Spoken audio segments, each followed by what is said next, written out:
Welcome to the Unscripted SEO podcast. I'm your host, Jeremy Rivera, and we're here with Matt Mellinger, the co-founder of SEO Gets and co-founder of another agency. What is the name of that agency?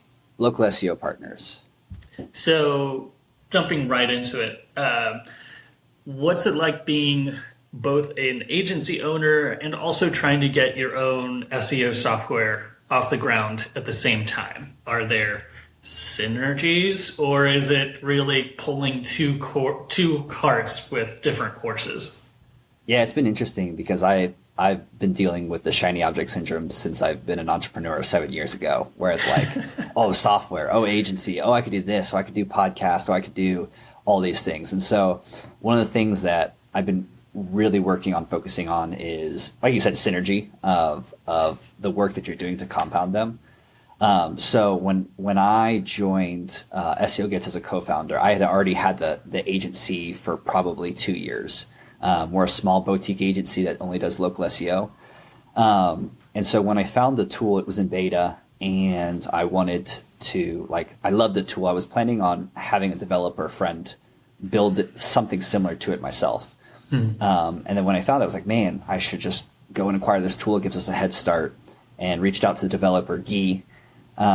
And he was like, no, I don't want to sell it. I was like, man, I really, I'm doing a lot of networking in the SEO world, right? The SEO community as a whole is, there's buckets of people, but it's very connected, whether you're white hat, black hat, somewhere in between, agency owner, consultant, affiliate, there's all these different types of buckets, but there's very much a community and a network of SEOs, and because they love sharing what they're doing, how well they're doing, not normally how bad they're doing, but they love bragging about the SEO they've done. They love sharing tools. I think that's something with our industry is check out this new tool I found.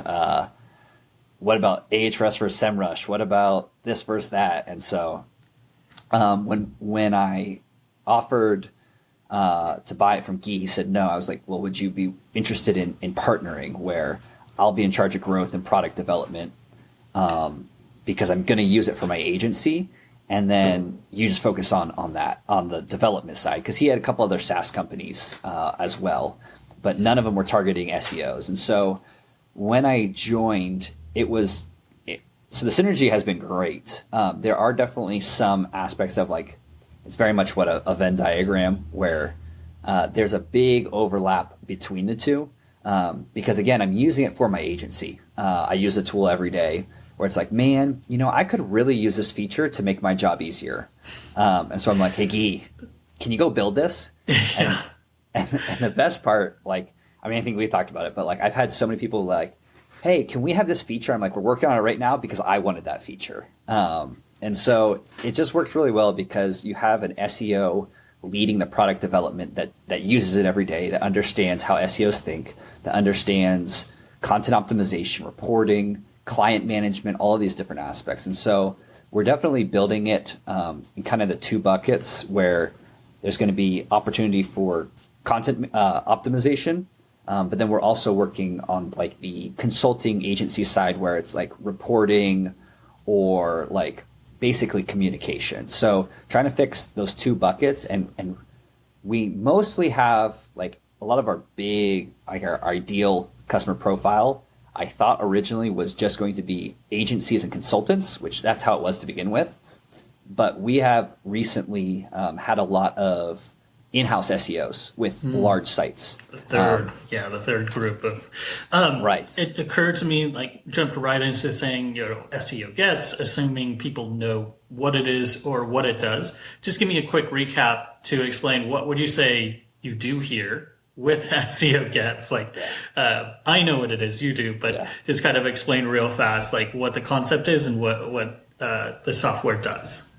Yeah, so Search Console, very powerful platform, first party data on what you're ranking in SEO. If you're doing SEO, I would say most SEOs understand Search Console. They use it in some basis. We've basically built a platform around the API to allow you to use that data better. Search Console has a lot of limitations that are just stupid, And they've actually even talked about purposefully limiting it for resource reasons. And so we're just trying to remove those limitations. We're trying to build tools that make it faster and easier for you to discover trends, issues, opportunities, things like that.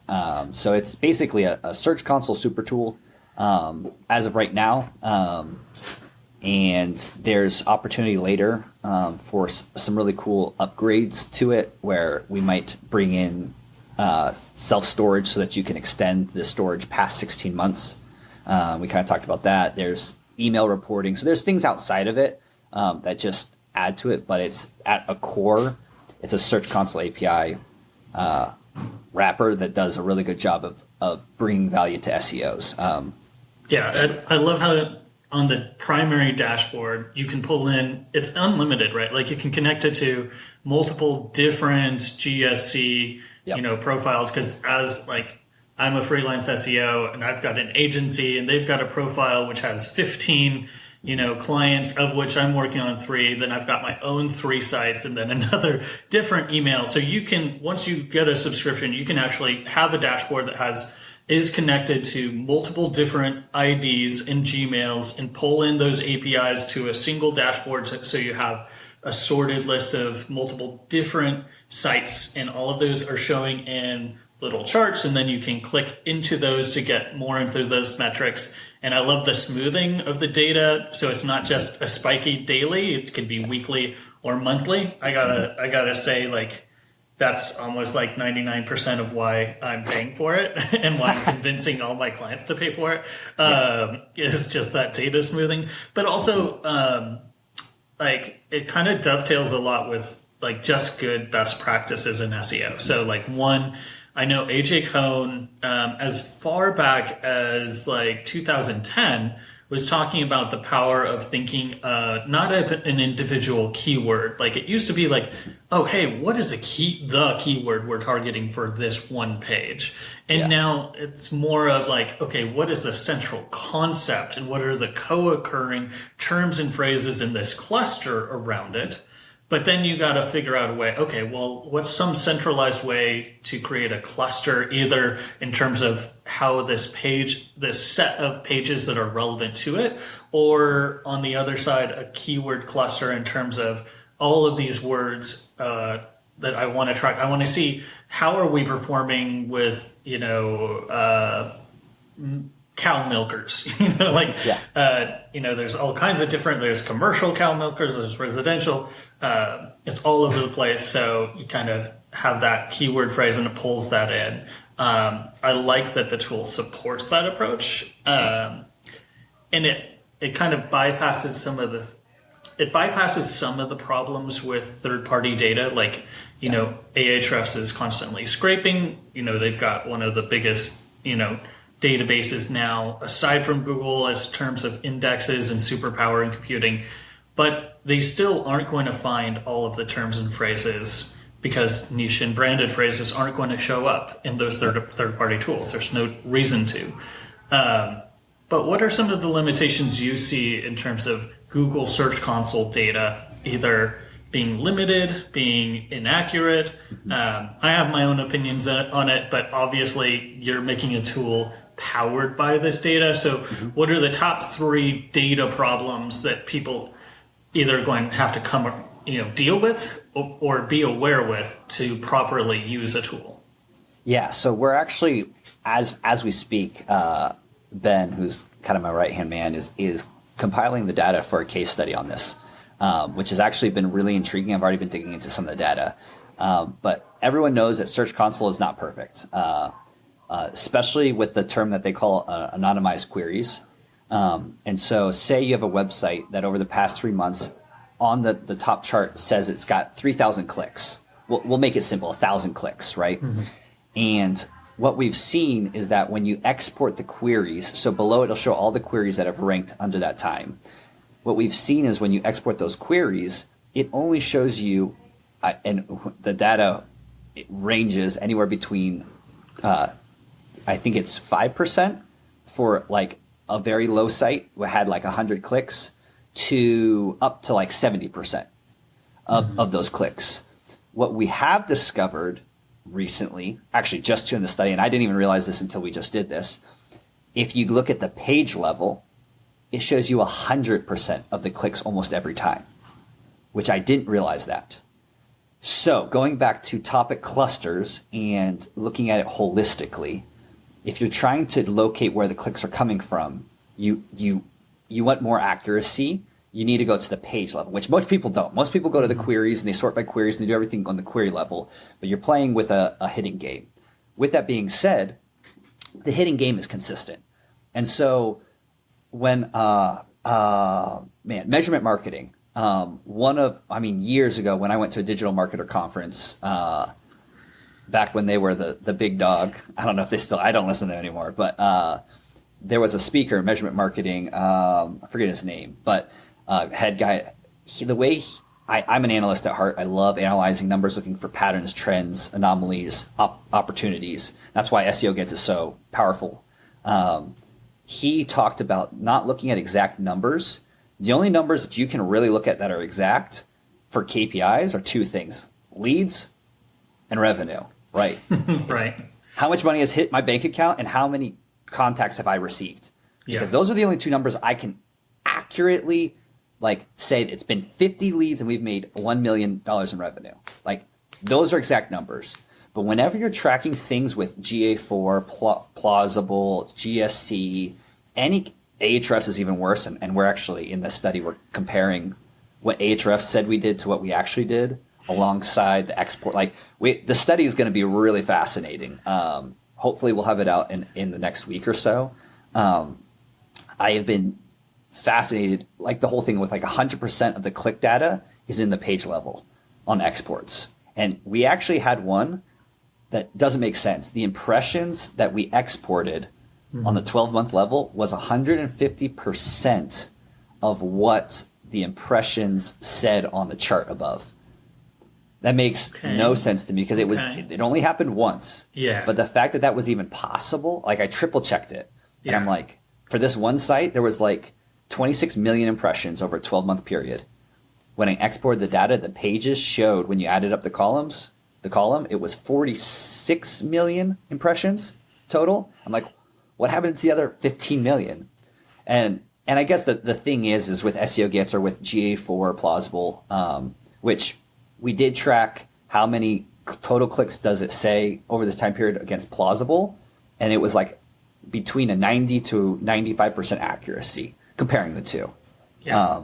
And so the point of it is to say is that numbers tell a story. And the whole point of analytics and optimization is to understand the story and to then make decisions based off of those.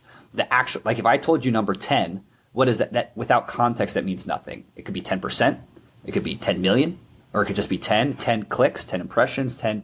It needs a story behind it. And so what the whole goal of analytics and Search Console is not to worry or focus about, I got 10 clicks or I got 100 clicks. The whole thing is patterns and trends. Is this page moving in the upward direction in the way that it should? Did this page go up and then drop hard? Well, what happened at this point? I just hopped off a call with a guy who runs a cleaning company in Seattle. And his chart's going like this, his chart's going like this, his chart's going this. And then, boom, just fell out of nowhere. Just dropped. And SEO Gets has the feature to create annotations. And so when I looked into his annotations, he added local schema to all of his pages on that day. Well, long story short, is the local schema he created city pages for a bunch of different cities, but he copied the same local schema for his main city on all of them. And basically, all of his pages disappeared because there's conflicting data between the schema and the on-page SEO. Yeah. And so what we just did is we changed all the schema. He just reindexed them, and we're going to give it about a week. But it was a very clear, add it, right. And we'll see. Again, that's SEOs experimenting. I was shocked at how, very consistent upward trends, did one thing on the day, and literally within 24 hours saw the impact. Yeah. And so it's it's the same thing with the disavow files. That's a controversial subject right now. I've had experiences disavowing, and it's worked fantastically. And then you have Cyrus, who disavowed his entire link profile and nothing happened. Yeah. And so it's like studying and testing is what I love doing. But again, that's based off of targets and understanding. Like you said, instead of focused on the exact seed keyword or this one keyword, which is important, you need to have a focal point that you're putting in your title tag and your meta tag and things like that. But think of it holistically as a customer instead of more semantically, like trying to combine the two. But normally if you focus on the customer, the semantic part comes. Like if you're truly trying to build something that solves that issue and the intent, semantics normally will come organically because you're talking about the subject well. Like you're solving for the intent of the end person at the, who is your ideal audience, customer, client, thinking through and having those real conversations with your salesperson, having a real conversation with a couple of clients, having a real conversation with customer support of like, what is causing a problem? What do they not know that they need to know? And getting that answer back and turning it into, okay, well, that means on the sales page itself, if they keep asking about the size of it, what are the dimensions, and they ask that every time, then you should put the dimensions up onto it. Or for the love of God, what is the pricing of this thing? I prices do not start understand, at X price. Yeah, I do not understand SaaS software project managers and leaders and sales teams who want their people to come in blind, and unqualified and take a demo. We're not even going to suggest like, okay, is this a $10 thing or a $10,000 thing? Like, you can't find out until you do a demo. Come on to our demo. We're certainly not going to hit you with a stick. And then they're going to hit you with a stick. It's a very pricey stick. But it's about solving for intent. I think you're right. There is that, like, those two paths of, like, becoming obsessed with tools and models that can help automate and come up with these semantic relationships between words. Almost feels like an over-reliance on certain tools or paths to do it to avoid, like, don't be, an over-introvert in SEO. Sometimes you got to, like, talk to people to try to get these things lined up better. Yeah. And I'm not saying those tools aren't helpful. Those tools, again, often are just, people also ask, like, what are the questions that I wouldn't think of to answer that need to be answered on these pages? But again, that's kind of looking at it holistically. I'm not saying, and I say all this, and there's people crushing out there with just semantics, semantical SEO. And it's like, sure, it works. It does work. And like, Kyle Roof has proved that Google can't read, and that it looks at semantics and entity or correlations. And like, I definitely agree. But again, there is that balance between, and I think one of the interesting things with SEOs is we're normally more technical minded or like statistical, analytical, whereas like you have a lot of people that are just web designers and developers that are more design heavy, right? So they're much heavier on like making it look beautiful and creating these flows and all these things. And it's like the key is both. I lean more to the, like, I have seen so many high performing sites. I mean, what was ClickFunnels for how many years? Like the ugliest sites that people made so much money on, and it converted so well.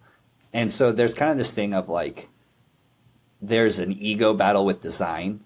And I would almost say like the other side is that like the technical side is normally backed more by data. Like we need this many words. Like I know it doesn't look as great. I know that internally linking seems kind of weird in the in-anchor text as opposed to like beautiful buttons with cards that say view more.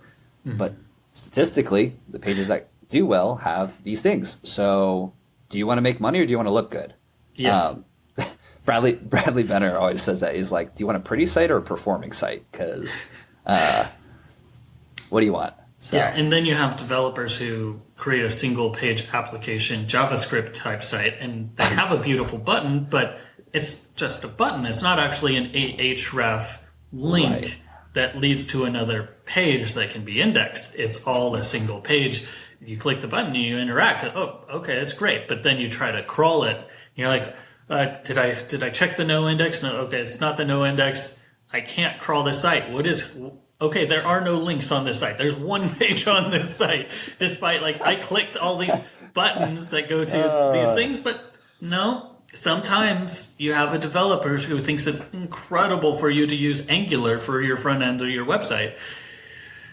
That doesn't always translate to the best SEO outcome. So, we got to balance each other out. There's different skill sets out there. There's the developers who can, frankly, do amazing things on the code in the back end and take data and make it, queryable, efficient, run quickly, and do really cool stuff. But we gotta work together, because there's some, like, if it doesn't resolve at a URL that can be indexed by Google, then it doesn't matter if it does really cool stuff if nobody can find it. Yep. So it's a marriage of skill sets. Yeah. No, I definitely agree. It's a balance. And again, so it's like, it's just the compromise aspect. And then how far can you compromise? Again, can you compromise where you don't have an H1 tag? No, you should never compromise there. You should always have an H1 tag. Like, that's just, those are the basics, but like, you'd be shocked at how many people are like, well, in this template, the design looked weird with the H1 tag, so therefore I don't know how to style it. And I'm like, what? No, you just change the CSS file and make the H1 the same size as the text. Like, right. It's not rocket surgery. But some people can't do that. Like, some business owners that are using like the Wix or the drag and drop builders that weren't. They're getting better, but that weren't originally built for SEO. Yeah. Like, for the longest time, and actually I'm curious if it's changed. I haven't looked in forever, but Wix used to not be responsive. It is now. I will give Morty Oberstein mucho credit for many layers, having a panel of SEOs, bringing people in, having a very smart team to try to improve their platform. So I will give them props. I've almost made a Wix site for a client. I hesitate. I balked at the last second, but I no longer say immediate veto, let's get it out of there. So they're rising in my estimation. Morty, if you're listening, sorry. I think you're doing a great job. What I'm saying is they have dramatically improved over the last few years. Like, again, it used to be one of those things that if you had a Wix site, you knew that they weren't considering SEO at all, because again, some of the most basic things were like missing. Yeah, now it's a like GoDaddy site builder. You're like, okay, you don't care. You don't have the suite. Yep. But it's almost like you don't know what you don't know, and I feel a steep sympathy for so many of the small business owners, and I'm sure on your agency side you run into this as well. Of they work hard. They wake up at 6 o'clock to get their asphalt equipment on the scene, and they do incredible work all the time, but they just don't know what they don't know when it comes to websites. And, this Webbit portal or whatever seemed like a good solution at the time, and just don't know what they could be doing. Like, I just checked in the asphalt maintenance niche in this region, and literally 1 in 20 of asphalt contractors even have a website. Yeah. Most of them have maybe a Facebook page, maybe a Google business profile that might have a phone number. Like, they've got a name, maybe a phone number, maybe a Facebook page or something, but 1 in 20 actually has a legitimate website, and that legitimate website is legitimately terrible. And it has like 2 backlinks. And they're ranking number 1 because they're the only in the kingdom of the blind. The one-eyed man is king. Exactly. Yeah. And that's the thing with a lot of like areas. I mean, if you come in with just an exact match domain, no backlinks, no citations, and you just build a proper structured site with on page SEO with an exact match domain, you can beat most of the local people on the local level. Yeah. Again, not talking metropolitan cities that are big, but I mean, even there, I've done some exact match domain tests, and just it's like, how did I don't have any. It's a 1-page site with good on page, and it's ranking number 1 for the key term, and it's like, this doesn't make any sense, except it's very semantically clear about what they do and where they do it. That's always my go-to. I've done 100 200, 300 SEO audits. When I sit down with them for that discovery, it's always a question of what would you say you do here? And did you actually say it in text that Google can read on your site?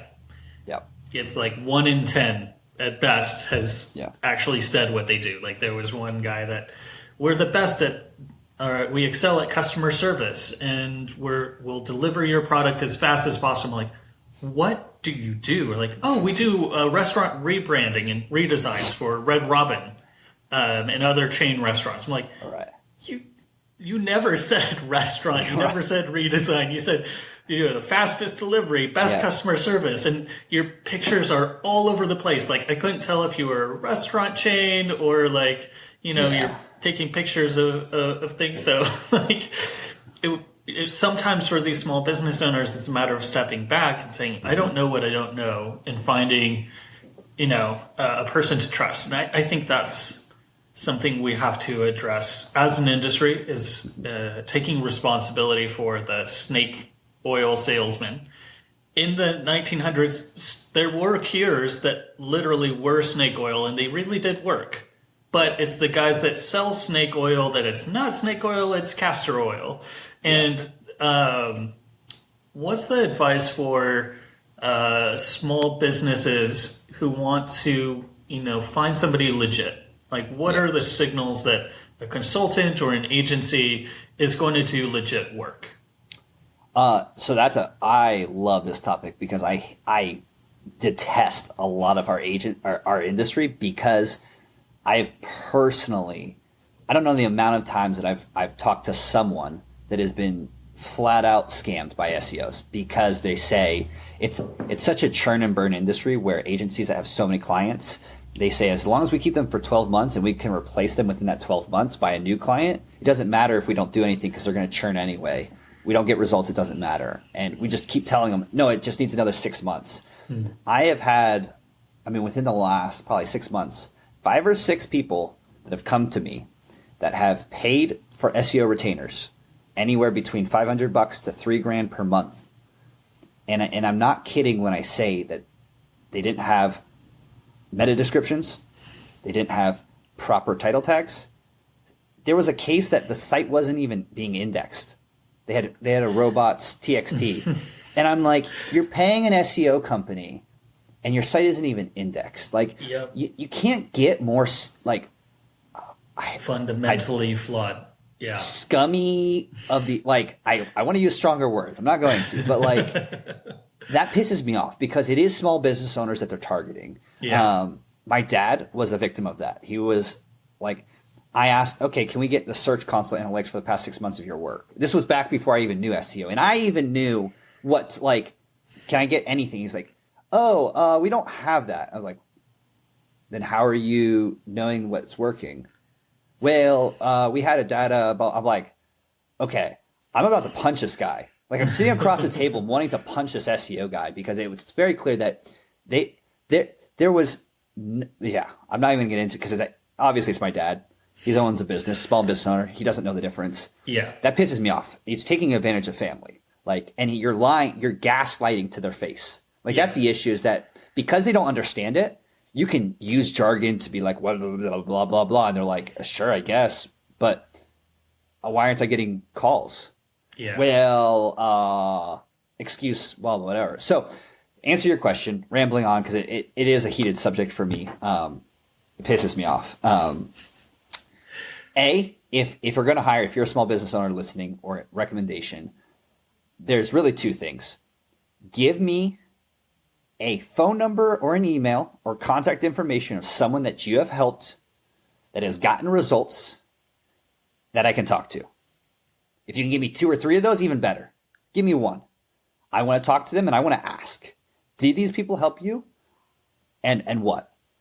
And that's going to be the best thing rather than if they can't do that for you, run. The second thing is that you should understand the basics. We are going to be targeting this general group of keywords. When you type this keyword in, you don't appear. Within 6 to 12 months, we should be appearing on the first few pages of that, if not number one spot. If that doesn't happen and you don't get calls, fire them. Move on. Again, I had a timber framing company that we ended up bringing on that was hired. They used someone for, I think, 8 or 9 months when they came to us. And they're like, he seems like he's doing stuff, but we don't know. And they sent over his reporting. And I'm not kidding. When the first 2 months was the same line regurgitated in like 20 different ways. I think we talked about this. It was like the high school report where it's like a word count. Yeah. It was like set up reporting. Right. Yeah, and then I tracked reporting and made sure that tracking came in, and then double checked the tracking reporting and then aligned tracking with what we're doing. And it's like, so you didn't do anything. you put a script on and you didn't do anything. Yeah. And within 6 months, we have been able to increase their traffic, I think by like 60%, which has been a significant increase in revenue, which that's the metric that ultimately matters, right? Yeah. We kind of talked about driving clicks to a site. If I'm driving clicks from India to a local business that sells burgers, I could drive a million clicks. And is that going to have any impact on the business? Zero, unless you're running display ads, then you're rich. But that's a whole different conversation. Like it's a different model, and there are, you do have to account for that in many of these conversations of like, as an SEO, we need to do more work to better understand client business models. This came up in, Jonas Sickler's interview, talked about it with Mark Preston, who is the former host of this podcast, about, he transitioned entirely from being an SEO to being more of a business consultant who does and understands SEO, and approaches it as, part of the overall business model and scheme. So understanding what is the business, how long does it take for you to take a lead and convert it to the customer? Like, what is your lifetime value? Because if you're short-sightedly looking at, I need to spend this much money and get one e-commerce conversion and it's worth $10, you just left. Okay, well, it might be $10, but is this a type of e-commerce product where they come back in a month? Subscription. There's either maybe not a direct subscription, but they end up like, what is the total lifetime value for clients? Like, are you tracking that? Do they have that information and can create a profile and tell you what is the lifetime value of the customer versus the upfront sign up? And as a SaaS owner, there's a huge difference between somebody signing up for a free trial and like, oh yeah, I got tons of conversions. I have like an 8%, a 15% conversion rate on my site. Like, okay, well, how many are paid? Okay, first 18% of how much? Like how many clicks of 18% of 100 is not very clicks. Much. That's 10 1.5. And then if your conversion rate of those 18 is 1 in 18, then you've got 0.18 conversion out of that, of somebody giving you money. So, understanding and taking it to those next steps, there was a whole conversation I had when I was with TapClicks as a software company. They used marketing qualified leads and unqualified leads as their terminology. I'm like, okay, I have to unsolve. Like, what do you mean by MQL, SQL? What is this terminology, and what does it mean for like actual revenue?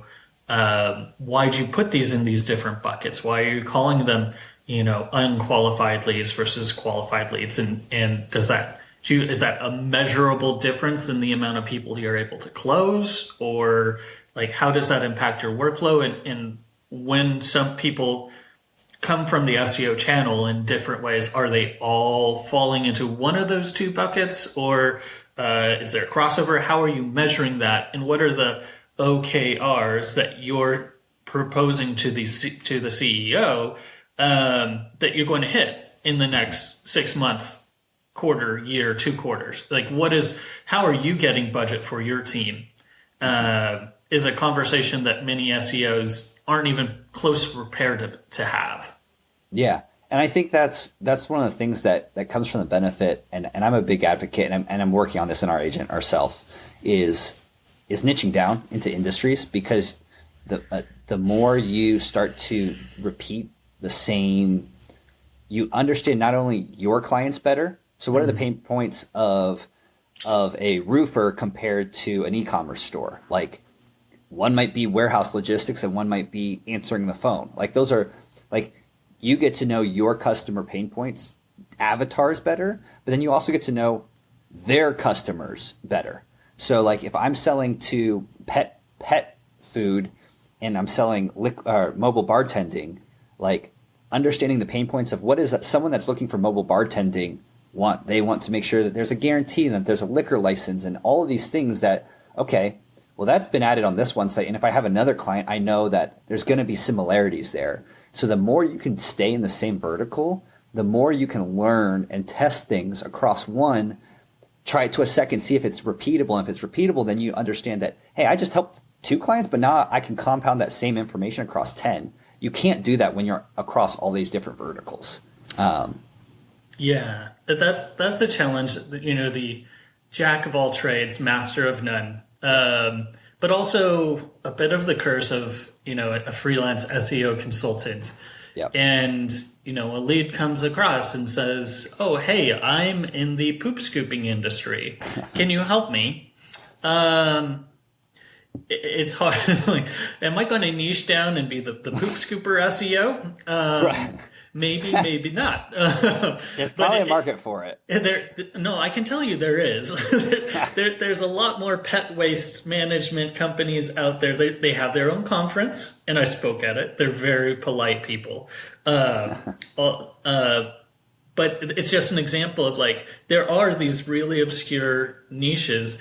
Just pointing out that as of, an agency or an SEO, it can be hard to niche down, because you have to turn down business sometimes if it's too far afield. And that's a hard thing to do when you're trying to pay the bills, turning down things and opportunities is something any small business owner needs to always get better at. But definitely, I know I've said yes to new clients and projects that were not the greatest fit, or I tried to make them a great fit and ended up with a wild expectations, owner of, like, oh yeah, we're going to moonshot, we're going to make $1 million right away. And then, the pressure's on, every second. Okay, Jeremy, you made 4 changes to the meta top. What was the difference? Yeah. But then there's also the completely hands-off side of it. Can I, with the budget that you're giving me, actually deliver on this? And that comes back to, again, understanding their revenue model and coming up with a return on investment for SEO that is attainable. How do you quantify with your clients some of the intangible or the non-revenue benefits of SEO? So the example for this that comes to mind is, if you decrease the amount of customer support tickets by actually optimizing their knowledge base and organizing it, getting the rank, and getting traffic flowing to it, surfacing those help tickets and problems onto the site, decreases support tickets by 50%. You just saved $40,000 on support costs. Is that something you regularly do, or is that what are some other buckets, extra benefits that can be presented as a value return, but isn't necessarily directly a dollar amount? Yeah. So, good practice is FAQs on pages that a lot of people don't do, which ultimately is qualifying leads better oftentimes. And so that's something that's again, that's an intangible improvement that good SEO does. You should also be improving their conversion rate. You should be trying to stop the leaky bucket. But I think for me, when it comes to SEO, when someone comes to me to ask for SEO help, their main mental problem isn't ticket support, or it's not conversion rate, or it's not qualifying leads better, even though those are all problems that need to be solved and are helped, normally their pain point is I need more revenue. Nine times out of 10, probably higher than that. Almost every time it's I want more revenue. I need more consistent revenue. I need more inbound leads. And so you can talk about those other things, but what I've learned in marketing, because I had a background in marketing, is that you don't want to focus on things that aren't the pain point for them. You need to press into the pain point issues. And so there are other benefits to a lot of things, like, but you get someone to purchase because you're solving their pain point, not because you're helping them in areas that they don't think they need help. And so, no, I don't focus that normally on conversations, though it could be mentioned. I'm focused more on, hey, if you spend this much money in this time frame, and I can get you if I put $1 in and you get $10 back, would you be interested in doing that? Yes. Okay, then nothing else matters. Ultimately, I'm going to help solve those problems because that's just, again, good faith. And again, the more successful a business gets, if I qualify more leads, I improve their ticket support, I do all these things, they're going to be more profitable.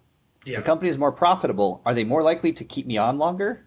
Yes. Yeah. So it's a win-win. Like I'd never think it's going to be a detriment. But no, it's just not something I would ever consider bringing up because I'm focused on one thing.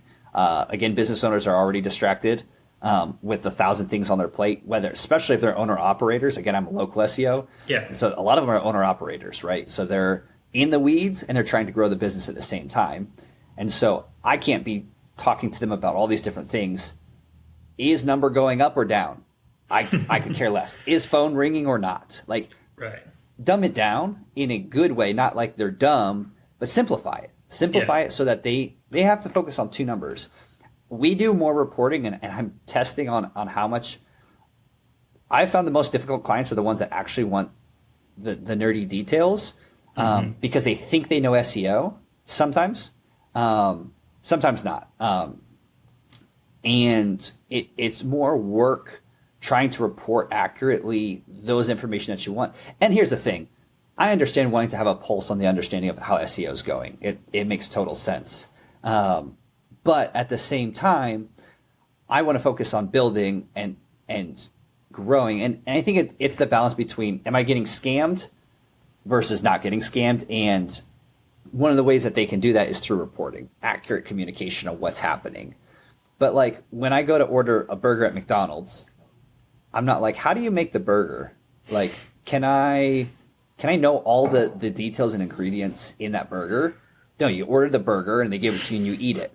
Right. That's you're paying for the end product. Yeah. If I'm selling SEO, the end product is a growth in traffic that qualified for leads that increases revenue. Ultimately, that's the thing I'm responsible for. If you don't have that in a time frame that I tell you, then you should return it like you would a burger. The burger's not good, right? But enough. It's not like, is this real meat? Like, why eat there? Like, if that's, do it, go make your own burger at home if you're concerned about that. And some people do, and some people do their own SEO, and that's great.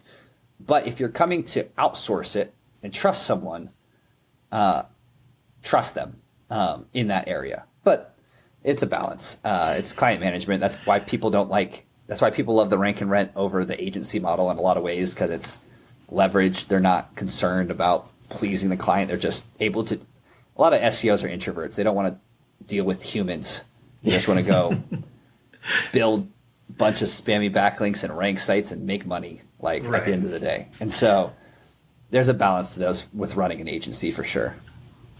So in wrapping up, what's like your top action item? You're onboarding a new client.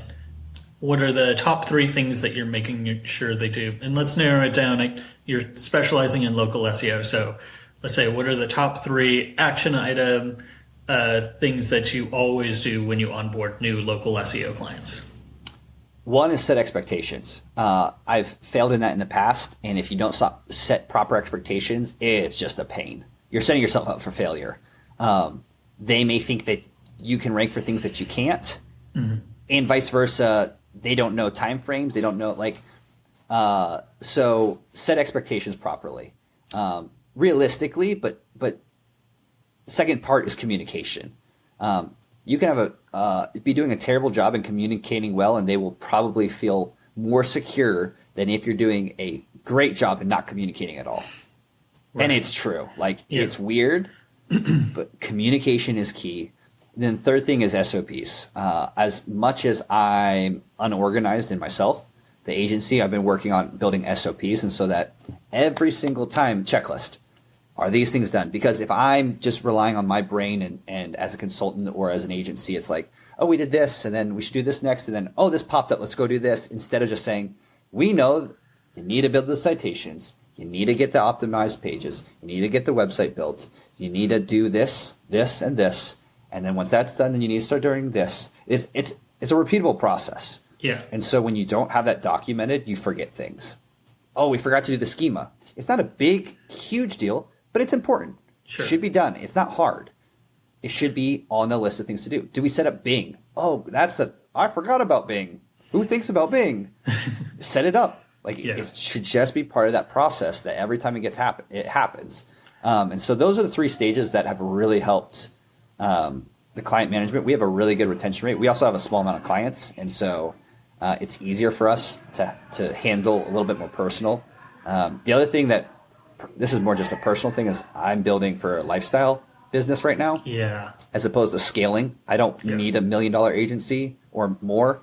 I want to pay the bills consistently with good clients that have a win-win solution for a long time. That's what I want. I've really seen the difference between, a leadership or management that's focused on, this is our cash cow and we're going to make as much money as possible out of it, versus management that's looking, we're a lifestyle company. So when I first came onto Raven Tools, they were very big, 10, 15 years ago. And the founders, there were 3 founders, and they were super focused and super clear. Hey, this is a lifestyle company. We could make a ton more money off of this. But we want to provide a good product and have a good team that's having a lot of fun. And we're going to build really weird, awesome stuff. And, they ended up splitting up and selling it to a third-party company who just treated it as a cash cow. And they slashed the staff to half. They slashed the staff to a quarter. And then they had to hire me back on because they lost so much institutional knowledge that their cash cow was starting to wither on the vine. And so, you have a mentality of like a displaced corporate leadership who's looking at these numbers and like, oh my gosh, we're spending so much on human resources for Raven Tools, but they're only this much percentage of our profit. We need to reduce staffing costs. And like, okay, but the staffing costs and that fantastic customer support that you just outsourced to Columbia, well, they're taking 3 or 4 times as long to provide 1/4 of the actual support. So you just tripled your churn rate. So you just shot yourself in the foot. Oh, you want to increase the price because you haven't done that for 10 years on the platform? Okay, well, yes, you made more money in the 6 months, but you lost your big agencies who were happy with it. They went somewhere else, and now the next year you've handicapped your potential revenue because you drove everybody away on a temporary price increase. So it's definitely important to know for yourself, like, are you setting yourself up with a lifestyle company as a freelance consultant? Are you part of an agency that's going to try to provide a lifestyle type business environment, or is it all margins, push, churn, and burn? Which I think societally is probably, like the 2 sides of humanity. Like, let's do something awesome, let's pay each other well, and then you have the uber growth minded, and whatever it takes to accomplish the goal is what it happens. And if you end up, churning through every potential Amazon worker in the southern portion of the United States, that's what happens because we need these margins. Yeah. It's and again, people make money, a lot of money both ways. And if that's the end goal, then there's different. But I look at business as more than just making money. From my worldview, again, my ultimate goal is to be honest, have integrity, to do right by others. There's definitely a ethical reason for me to do work. And so it's not just to make money. Business, like, I believe that there's more to life than just money.